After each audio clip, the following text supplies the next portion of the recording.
The only good is knowledge, the only evil is ignorance. Bad men live to eat and drink, whereas good men eat and drink to live. Socrates. The time will come when men such as I will look upon the murder of animals as they now look upon the murder of men. Leonardo Da Vinci, 1452 to 1519. It's been about 400 years, nothing's changed, has it? We still don't think there's anything wrong with killing those animals. And even though we know we shouldn't kill men, we're still doing that too, aren't we? For as long as man continues to be the ruthless destroyer of lower living beings, he will never know health and peace. For as long as men massacre animals, they will kill each other. Indeed, he who sows the seeds of murder and pain cannot reap joy and love. Pythagoras. While we ourselves are the living graves of murdered beasts, how can we expect any ideal conditions on this earth? The person who believes, or the person who is ignorant enough to believe that his nourishment depends on meat, is in a horrible dilemma. George Bernard Shaw. I'd like to add to that last one. The person who has been eating the wrong foods, animal products, for decades, that has level 2 nutrients in it that we're supposed to be able to make it for healthy, and becomes dependent upon meat, is also in a horrible dilemma. Because we're not biologically adapted to eat animals. Within a 70-year period of time, the average American eats 11 cows, 1 calf, 3 lambs and sheep, 23 hogs, 45 turkeys, 1,097 chickens, and 861 pounds of fish. Now, that was Gary Knoll in his Vegetarian Handbook, copyrighted 1987, so 30 years ago, in his 70-year lifespan, the average 70-year-old American was eating over 2,000 animals, 2,041 if we count every meal that you ate fish was a pound, and therefore you ate 861 fish. I believe that every man who has ever been earnest to preserve his higher or poetic faculties in the best condition has been particularly inclined to abstain from animal food. Henry David Thoreau. One should eat to live, not live to eat.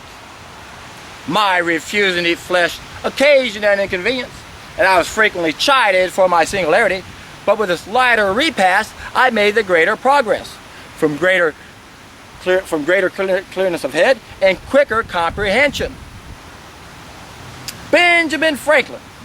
And that's where Plato said that the gods created certain kinds of beings to replenish our bodies. They are the trees, the plants, and the seeds. Obviously, Plato knows that we were not designed to eat animal products. We follow that quote up by Plato saying that, and we have made of ourselves living cesspools and driven doctors to invent names for our diseases. So it's obvious if we're eating animals, we're going to have this cesspool inside of us.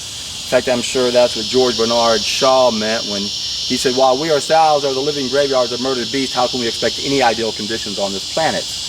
While we ourselves are the living graves of murdered beasts. So this is what Plato was saying. As we have made of ourselves living cesspools, living graves of murdered beasts.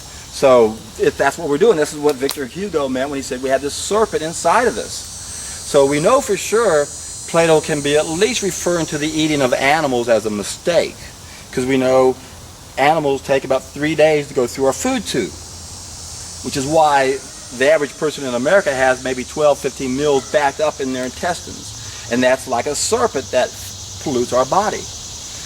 But really, does that really say that we shouldn't cook our food? Well, let's take a look at my favorite of all quotes by Plato, and many of you all know what I'm going to say. Right? Whatever deceives men seems to produce a magical enchantment. It is the mark of an intelligent mind to be able to entertain a thought without accepting it. Aristotle. However, there are some ideas that are hard to entertain. As Margaret Mead would say, it's easier to change a man's religion than it is their diet. Never doubt that a small group of people can change the world, for in fact it is the only thing that ever has. Margaret Mead. I don't know what your destiny will be, but one thing I do know, the only ones among you who will be happy are those who have sought and have found how to serve. Albert Schweitzer. I know of no more encouraging fact than the unquestionable ability of man to elevate his life by a conscious endeavor. Henry David Thoreau. My friends, Thoreau's talking about the hero's journey. There's nothing more important in our lives right now than correcting the fall of mankind. It's the raw food hero's journey. Against every great and noble endeavor are 1,000 mediocre minds. Albert Einstein. There are thousands hacking at the branches of evil for one who is striking at the root. Henry David Thoreau. Pretty obvious to me that Einstein, or whoever was writing his material, simply paraphrased Thoreau. The biggest cause of trouble in the world today is that the stupid people are so sure about things, and the intelligent folks are so full of doubts. Sort of reminds you of what I said the other day when I quoted Lao Tzu. High capacity, middling capacity, and low capacity. Put it into practice. Have two minds about it. Laugh out loud. So, where does doubt fit into this?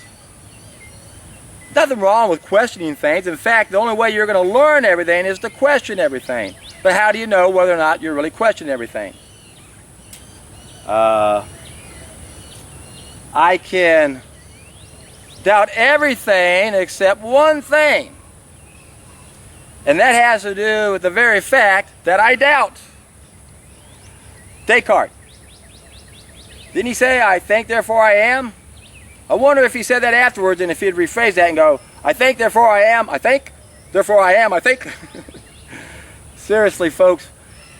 Goes back to what Moses said in the teachings from the Essenes to the Dead Sea Scrolls. Moses said, I have two main obstacles. There are the ignorant masses and the arrogant rulers.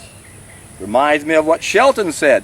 The greatest obstacle to living reform is not just ignorance, which is what we got a lot of, but it's the people who control everything. The ones who rule the world.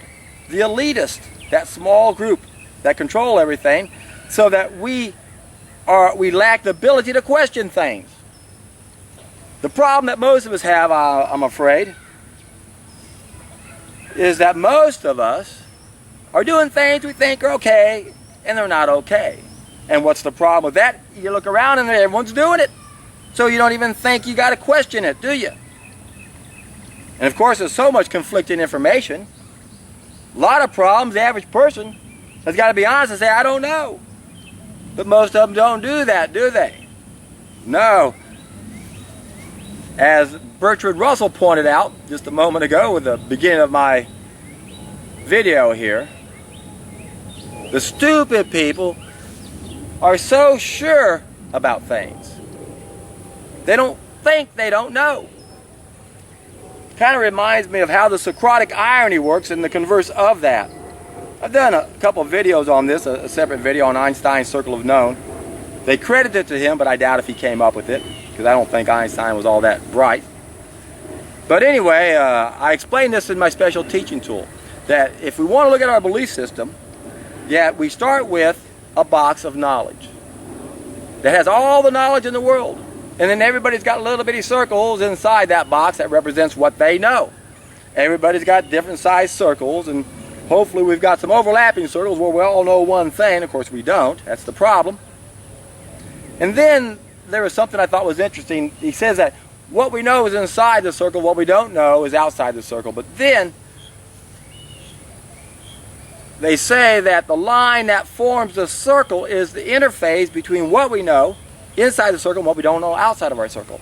So this is the type of ignorance where we know we don't know. We can be honest and say, I don't know yet. It's just too much conflicting information. So there's two ways we don't know we don't know. We don't know about what's outside of our circle. But the other way we don't know has to do with another box, and that's the box of false knowledge. And then what we got is the first stage of knowledge. I'll put it over here. Box of knowledge up here, box of false knowledge here. I explained that in my special teaching tool, the Ultima Schematic. That's the first stage. That's the knowledge we acquire. And our belief system has circles in both sides of these boxes. So the problem we have is we got another form of ignorance that we don't know. It's those false beliefs. And this is what gets us in trouble. We cannot learn anything when we think we already know. Again, the stupid people are so sure about things that they don't think about it. So if we go back to the top box, the box of knowledge, where we got a circle inside that, then what we have, to try to explain the point I'm getting at here, is that the bigger our circle gets, the bigger that line that forms a circle get, and therefore the more we know we don't know. So that's why people with real big circles up here in that plus a box of knowledge are a little more humble. Again, that's the Socratic irony. I know so much, I don't know anything. Again, as that line that forms a circle of your knowledge gets bigger, there's more awareness of what you don't know. Conversely, and this is what I'm getting at here, the converse of that is if you got a little bitty circle up there, then you got a little bitty line that forms a circle, and you don't know anything. So that's what Bertrand Russell's trying to say. The stupid people are so sure about things because they got little bitty circles. Society is always taken by surprise by any new example of common sense. Ralph Waldo Emerson. I've always appreciated that quote because you can't help but think, oh, what? Cigarettes cause lung cancer? Science didn't prove that. It's mind-boggling how eager we are to hear good news about our bad habits, isn't it? One of the big obstacles we face right now, solving most of our problems, has to do with our addictions and denial with the things we love. And if it's ever brought to our attention, we're always taken by surprise. What? Connection between what we eat and what we got? What? Well, I thought we all knew we are what we eat. Interestingly, Emerson knew what we should eat. And I've told this story before. I was at a friend's house back in like 1997. Been raw for 7 years, and books are jumping at me. Went to a friend's house, and sure enough, a book jumped at me, and first page I opened to, and the first thing I read was, "And food that fire had polluted." Just like the book on Voltaire, a few doctors dared to undermine their income to spread a knowledge of preventive medicine. It's mind-boggling what happens when we can bump up these biophotons that we're destroying when we cook our food. Food that fire has polluted. Here's Emerson talking about this. And he even said that Alcott was the guy who turned him on to this. He didn't say anything about who Alcott was now. Didn't give his full name or even say he was a doctor. But I recognize his name. He was one of the early founders of the natural hygiene movement. And Emerson agreed with pretty much everything he said. And he admitted that his wife didn't like the idea and the people in the kitchen didn't like it. And again, I've gone on and on about this before. And it was so funny because he said Alcott went to England to try to convince the Brits, and of course he found that that everything that they're against everything good too. In fact, I want to go ahead and play just a little bit of what I recorded this morning. Listen to this real quick. This is some of Alcott. The spirit of England was hostile to human welfare, and her institutions were adverse to the largest liberty of the soul. In America, Alcott wrote, "Is that second Eden to be planted, in which the divine seed is to bruise the head of evil and restore man to his rightful communion with God?" Hear what he's talking about? Another Eden. Bruise the head of evil. Cooked food is evil, folks. Oh, surprise, surprise. Stick your hand in fire, it makes it better. Yeah, I can lick the flesh right off my bones now. Folks, what's it going to take to get the average person to realize the obvious? There's only one way to convince anybody, folks. There is only one way. I already realize this. There's not a damn thing I can say to convince the average person that what I'm saying is true. But you know what? They can prove it. That's the whole purpose behind my three-step process. And the first step is the solid food vacation. Fasting cures disease, dries up bodily humors, puts demons to flight, gets rid of impure thoughts, makes the mind clear, the heart pure, and the body sanctified, and raises man to the throne of God. Athenaeus. This Greek physician knew the power of a solid food vacation. And isn't it sad when you see the ignorant want to find flaws in this without even considering the positives? Why are you even looking at any of the negatives when you got all these positives to consider? I fast for greater physical and mental efficiency. Plato. Isn't that interesting? Plato was known to take solid food vacations and claim that this vacation from solid food made his physical and mental efficiency greater. The more you feed a sick man, the more you harm him.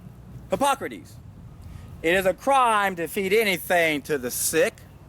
No food should be given until all symptoms are gone. The life of the patient depends upon getting rid of the putrid food still remaining in the bowels before enough putrents is absorbed to cause death. Dr. John Tilden. A full belly is the mother of all evil. The best of all medicines are rest and fasting. Benjamin Franklin. So it's time to get excited. It's time to do something that, as of now, very few of us have done. But when you go where few have gone, you'll be able to see what few have seen. You'll be able to rise above the ideas of the time and understand what I say when I close every video. When you do this, you're in for a treat.